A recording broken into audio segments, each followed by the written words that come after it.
So I like to share my screen, sir, if you don't mind. So, okay, sir. I think it is visible, sir.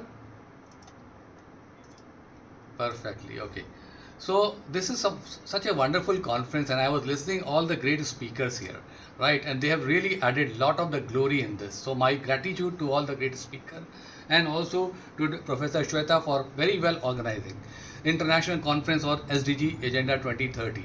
The theme is very clear: building a world of peace with the amid global challenges. Very well, it has been taken. And what Professor Caroline Ma'am has said, we have only 5 years left over.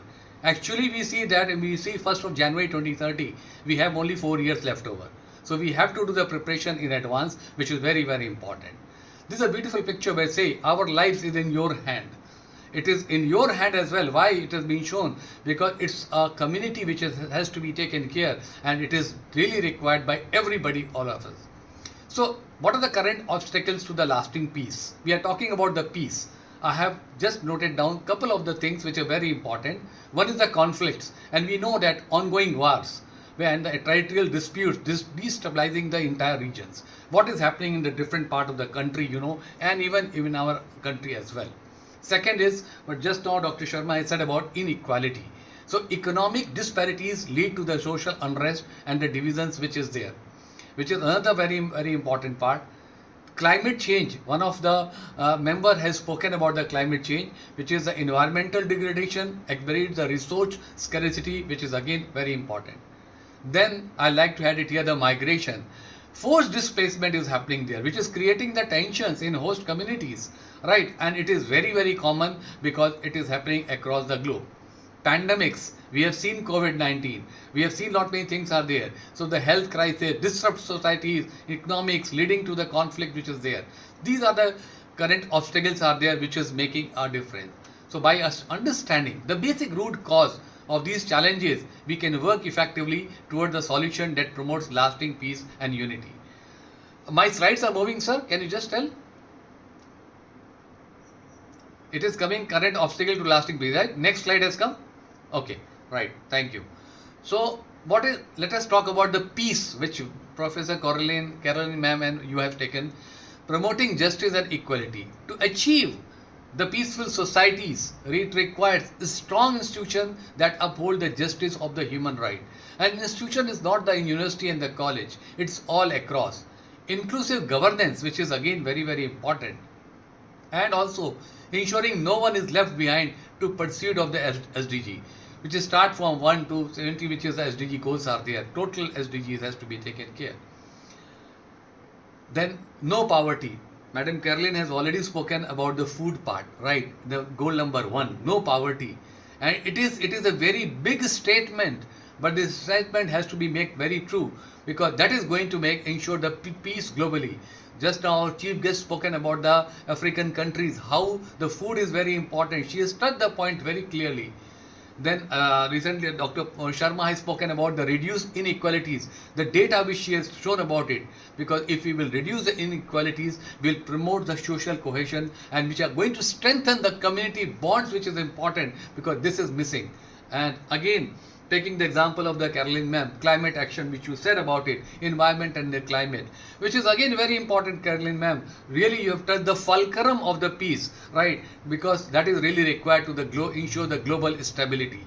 Because you know how the war is happening, what the environment is getting changed, how much explosion is coming, how much the carbon footprints are getting destroyed, it is coming up. So these things are very, very important. So how we can make the things happen?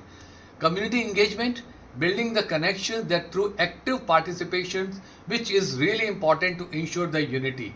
It is not the caste, creed and the people or the gender. It is all we have to come unite to make the things happen. That is the real need of the hour.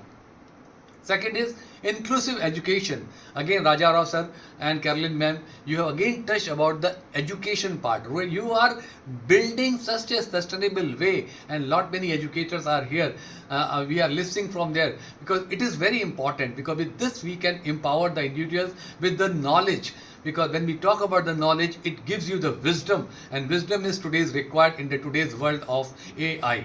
which is going to promote the conflict prevention, because all the people who have the knowledge, they have the wisdom, they will not do the conflict. They will try to ensure that how we can be toward the sustainable side, which is a very important part. Then the third is collaborative governance. Again, we all have to come together. All 197 countries, all the people from the countries today, sir, so many things, so many great people have come on your global platform. And what the chief guest said, that she has 2 million followers. Everybody can contribute on that. I was just listening very carefully like other members. And if you start collaborating it in the multiple ways, as per our capacity and the capacity and the entire credibility, we can make a real difference, which is really required. So we should work together, and you are setting one of the great example where collaborating all the great people across the globe to work together to build the SDG goals, which is the need of the hour.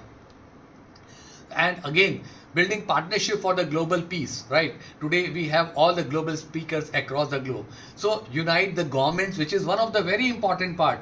NGOs, right, and committees which promote the sustainable development for all. Because these people, government, NGOs, and the communities, they have the lot of muscle power. When we talk about the muscle power, they have the money power, they have the say power, right? So if you start working on this, it is going to make a difference.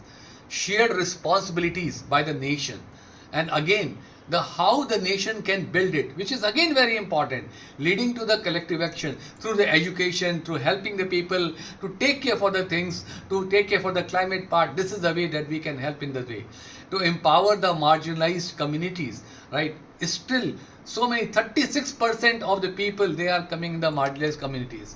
And let us take the example of our own Bharat, how they are helping to work for the marginalized communities. And if you start helping this thing and spreading this thing across the globe, we will make a difference. Create the resilient societies capable of overcoming the challenges. Who will make the resilient societies? Only we and you. Only the Vishwa immunity group can make it. Like this, so many other groups can come together and they can really make the difference. So what is the key areas of the sustainable development goals today? What we are talking about it, SDGs are not mere aspirations. We cannot just think, okay, by 2030, they require our immediate attention and action. And let me salute to you and to Caroline ma'am, Raja Rao sir and Caroline ma'am. From 2020, you have started this great journey.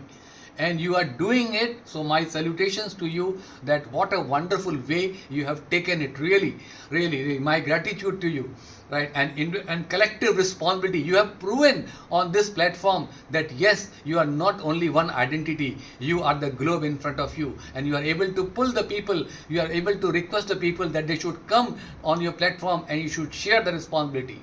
You are engaging the people from all the levels. This is one of the great example that people should learn. That different people should be able to understand it, because you are creating a significant difference. And once you said all these things will be there in the book, which will be there again, because it is going to help the new generation, that how you guys have added the things which is really requirement, a part of the leadership. And collaboration among governance, business, which you are already doing it, running from post to pillar, making the things happen, and encouraging all of us, which is a real important scenario. So again, measuring the progress, and not only this, Raja Rao Garu sir and Caroline ma'am, you always measure the progress, how we have taken over. Right, this is another example which I say, because I am a part of you, right? And I see that every time you say that yes, what I did it, how much we have did it, and how much is remaining. So that's why you start working together. So that is all, and I really thank to HRM Empress Madani Madam, Professor Vijay Caroline, what a wonderful person, and Dr. Raja Rao Garu, what are the great initiative you have taken it, right? It is an individual initiative where you have made a big journey about it, and to all the international people and our people from Bharat who have joined, and also thank you to Professor Shweta for moderating it in such a wonderful way. Thank you, sir. Thank you so much for giving me time. Thank you, sir.